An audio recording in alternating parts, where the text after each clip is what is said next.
The newest attraction in Miami is rebuilding the world of art, brick by brick. The Art of the Brick exhibit designed by Nathan Sawaya was inspired by the desire to create something unique from something small. What about this toy from my childhood? Could I do sculpture out of Lego bricks? So eventually I just kept experimenting using Lego, put a little website together that became my virtual gallery, and I started receiving commissions. People from all over the world were reaching out saying, "Can you build me this? Can you build me that?" And I thought, wow, there's really something to this.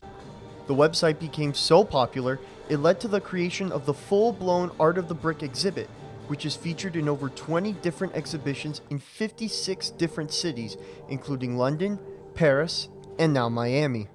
The general manager of the Miami exhibit says it's the international connections that allow it to thrive. Well, since you know that Lego it's everywhere, it's in the whole world. Miami have a real connection with people from everywhere.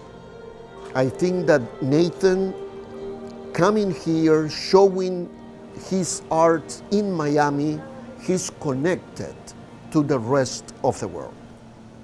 Nathan's sculptures and works, consisting of over 1 million bricks, will remain on display for the next 6 months for all ages to enjoy. To me, the amazing part of this is that was created for children and now the whole family can enjoy it.